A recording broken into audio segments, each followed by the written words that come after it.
자, 여러분들 안녕하십니까? 반갑습니다. 2021년 6월 1일 장마감 방송을 하도록 하겠습니다. 이제 6월이 밝았습니다.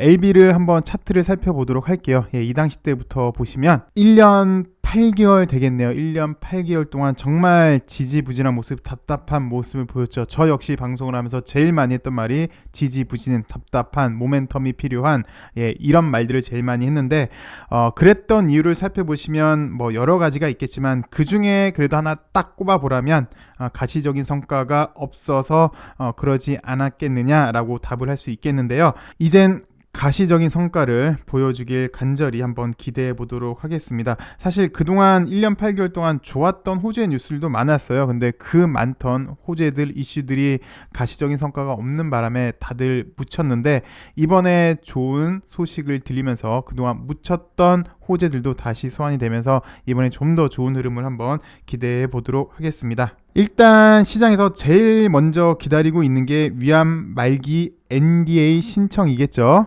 시장에서는 이번에 중국에서 위암 3차 치료제 임상 4상 결과치, 이거 말하는 거예요. 위암 3차 이상 치료제 관련 2004명 환자에 대한 시판후 조사 임상 4상 결과치가 LB에서 그동안 애타게 기다려온 외부 임상 데이터가 아닐까 하고 강력하게 지금 의심하고 있는데 만약에 이게 그거였다면 그렇다면 일단 NDA 신청하기 위한 자료가 다 준비된 걸로 추측해 볼 수 있을 것 같습니다.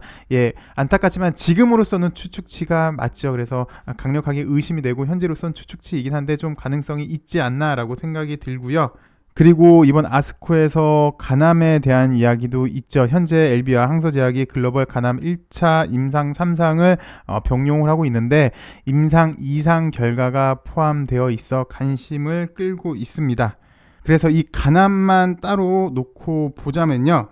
원래는 ORR에 대해서 우리가 주목을 하고 있었죠. 그래서 작년 에스모 끝났을 때 이런 리포트를 좀 보시면 가장 주목할 만한 연구는 리보캄렐리의 병용 임상 2상 중간 결과로 1차 요법에선 46%, 2차 요법에선 25%, 약 30% 이상의 ORR이 보였는데 현재 간암 1차 요법 표준 치료제 소라페닙은 ORR이 10%입니다. 그리고 옵티보 단독은 1차에서 임상을 실패를 했고요. 키트루다 단독도 간암 2차에서 이미 실패한 바가 있습니다. 그래서 글로벌 3상에서 만약 다시 한번 ORR 40% 이상의 결과를 낸다면 그야말로 대박의 가능성이 열려 있다라고 이런 보고서가 나왔는데, 그런데 이번에 데이터를 보니까 OS가 대단합니다. 근데 글쎄 이런 말이 적절할지는 모르겠는데 LB는 문제가 임상 환자들이 오래 사세요. 그 ITI 1000 역시 마찬가지고 이거 역시 마찬가지인데요. 결국은 좋은 거죠. 시간이 걸린다는 관점에서, 임상에 시간이 걸린다는 단점에서 이제 LB의 문제였는데 결국은 약의 효능이 좋았으니 오래 사시는 게, 그러니까 결국은 약의 효능이 좋다라는 얘기이긴 한데, 여튼 OS 중간값이 1차 요법에서는 20.1개월이 나왔고요. 2차 요법에서는 21.8개월이 나왔습니다. 최근에, 좀 전에는 소라페닙이었는데 표준 치료제로요. 최근에 승인된 아바스틴, 트센트릭, 잘 아시겠지만 아바스틴은 리보세라닙, 그리고 트센트릭은 캄렐리 주막과 같은 기전이어서 이게 이제 상당히 기대가 되는데, 동일 기전 OS보다도 높은 값이 나왔기 때문에 현재 아스코에서 요 간암 1차에 대한 기대감이 더 커지고 있는 건 사실입니다. 게다가 올 연말 탑9이 발표가 예정이 돼 있어서 이거 역시 사실 LB의 앞으로 미래 가치에 있어서는 상당히 좀 좋은 값이 나오지 않을까 싶고요. 그리고 참고로 요 내용들 텔레그램, 제가 간만에 또 말씀을 드리는데 텔레그램 아임 주주 보시면 제가 얘기한 것보다 훨씬 더 많은 자료들이 있으니까 거기서 보시면 좋겠네요. 그리고 요것뿐만이 아니죠. 6월에 기대가 되고 있는 게, 정확히 말씀드리면 상반기 이내에 기다리고 있는 게 선양암 임상 2상 종료, 그리고 곧장 상업화가 되겠고요. 그 다음 ITI 1000 교모세포종 역시 임상 2상 종료, 그리고 곧장 상업화가 기다리고 있습니다. 둘 다 표준 치료제가 목적이고요. 신속 승인 제도를 이용을 할 수가 있습니다. 그래서 이 성과들이 6월에 나와만 준다면 예상컨대 꽤 좋은 흐름을 보이지 않을까, 그리고 그동안 묻혔던 이슈들도 다시 소환이 되지 않을까, 그렇게 한번 기대를 해보는데, 어쨌든 우리 주주님들은 이렇게 약의 성공적인 탄생을 오랫동안 기다렸는데 이번 6월에 그 시점이 돼서 이번엔 제발 고짐감래가 되길 바라봅니다. 그리고 LB를 기술적 분석을 잠시 보시면요, 제가 최근에 바닥 탈피 이야기를 하면서 627과 많이 비교를 해드렸는데 일반적으로 요 박스권을 돌파를 할 때요 대량 거래가 나오는 게 일반적이긴 합니다. 예, 그래서 바닥 박스권을 돌파할 때는 대량 거래가 나와야 된다라고 얘기하는 게 정석이긴 한데요. LB를 좀 살펴보시면요, 그동안 좀 전에도 잠깐 이렇게 보셨지만 그동안 1년 8개월 동안 너무 지지부진했는데 박스권을 돌파하려고 했던 기회는 상당히 많이 있었어요. 보시면 이 당시 때도 이런 박스권 돌파하려고 대량 거래도 나왔었고, 이 당시 때도 박스권 돌파하려고 대량 거래가 나왔었고, 이 당시 때도 박스권 돌파하려고 대량 거래가 나왔었고, 근데 다들 성공하지는 못했어요. 그 이유는 위에 이치를 했어야 되는데 위에 이치를 하지 못했어요. 이 당시 때도 위에 있었어야 되고, 이 당시 때도 위에 있었어야 되고, 이 당시 때도 위에 있었어야 되고 했는데 그러질 못하고 다 와야 되면서 뭐랄까 좀 지지부진한, 그리고 하물며 시장에서 요구하는 요구치를 만족을 못 시키니까 지금까지 이런 모습을 좀 보여줬는데요. 그래서 힘든 종목이고 지치는 종목이긴 하지만 그동안 바닥 탈출할 때 거래가 사실 최근에만 놓고 보시면 요걸 말씀드리는 거예요. 최근에만 놓고 보시면 바닥 탈피를 할 때 거래가 그렇게 수반되지 않아서 좀 신뢰도가 높을까라고 의심을 많이 했는데 오늘은 나름 이렇게 대량 거래가 좀 들어왔어요. 나름 물론 이렇게 보시면 이 당시 때 거래가 상당히 많아서 지금 거래가 상당히 작아 보일 수도 있겠지만 지금 이렇게 좀 당겨 보시면 나름 그래도 거래가 나와 보여서요 긍정적으로 보입니다. 일단 지난 627을 먼저 좀 다시 한번 잠깐만 살펴볼게요.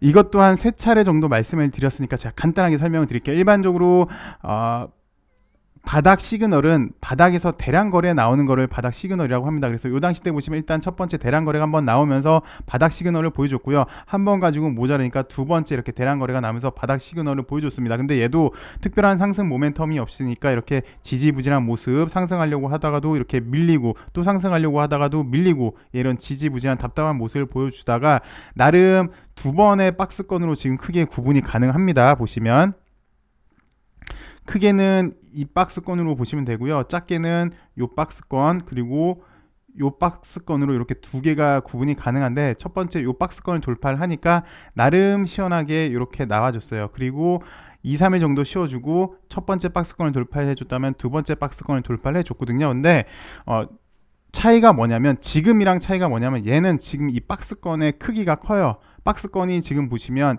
약 18,000원서부터 약 만원대거든요. 그러니까 이 크기가 박스권의 크기가 80%인데 지금은 보시면 박스권의 크기가 작아요. 약 3만원서부터 35,000원, 약 17% 정도의 박스권이에요. 보시면 네, 요런 박스권을 보여주고 있고 또 구태여 나눠 본다면 요런 하단부 박스권이 있겠고요. 그리고 요런 상단부 박스권이 있겠는데 요런 어쨌든 이렇게 두 개로 구분이 가능한데 일단 첫 번째로는 요날 박스권이 돌파가 됐죠. 근데 좀 전과랑 차이가 뭐냐면 좀 전 거는 아까 70% 정도의 박스권이었고 지금은 17%의 박스권이기 때문에 쟤보다는 등락폭은 캔들의 등락폭은 작다는 특징이 있습니다. 그리고 얘는 좀 전에 살펴봤던 거랑 첫 번째 박스권 돌파, 아까는 2, 3일 정도 쉬었다면 이번엔 하루 쉬고 곧장 위에 박스권을 돌파를 하려고 해요. 그러면서 크게 보시면 요런 박스권을 돌파하니까 나름 오늘 거래가 들어와서 인상적으로 보여집니다.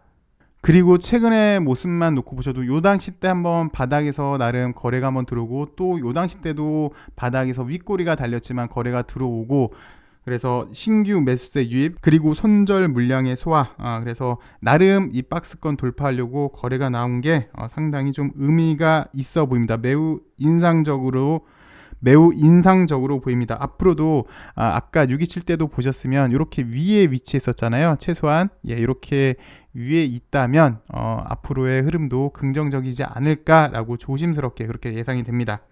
그리고 애지간해서는 지금 손절 물량이 잘 안 나오는 것 같아요. 글쎄요, 뭐 개인적으로는 그렇게 생각이 드는데요. 많은 분들이 강성주주라고 표현을 해야 하나요? 아니면 독겜이라고 표현을 해야 하나요? 그냥 안 파시는 것 같습니다. 그냥 HATS 끄고 손절 생각도 없고 지금은 난 뭐 전혀 생각이 없다라고 하시는 분들이 많고, 그냥 약의 성공적인 탄생을 기다리시는 분들이 많아서 거래가 좀 예상보다는 그렇게 많이 안 나오는 걸로 보여집니다. LB는 그렇게 보여지고요. 엘센 같은 경우는 LB보다 확실히 한 단계가 좀 떨어져요. 보시면 크게 보시면 LB랑도 똑같죠. 이렇게 큰 박스권에 상단부 하단부에 있는데 좀 안타까운 게 요 상단부에도 확실히 좀 돌파를 해줬으면 좋겠는데 아직 그러지를 못하고 있어요. 그 이유는 그래도 LB 관련 중에 중심은 LB가 되겠죠. LB가 일단 먼저 좀 치고 나가야 엘생도 치고 나가지 않을까, 그렇게 좀 조심스럽게 생각이 듭니다. 네, 오늘로써 6월이 시작이 되는데요. 이번 6월 좋은 성과들 하나씩 나와주길, 서두에서 언급했던 그 내용들이 하나씩 나와준다면 LB도 분명 좋은 흐름 보여주지 않을까. 그리고 세상에 아픈 사람들이 이제는 조금씩 없어지지 않을까. 그래서 세상은 좀 더 희망차지지 않을까, 그렇게 생각해 봅니다. 어서 좋은 결과들 하나씩 나와줬으면 합니다. 시청해 주셔서 감사하고요. 행복한 하루 되시고요. 내일은 좀 더 좋은 소식으로 여러분들 찾아뵙길 바라겠습니다. 감사합니다.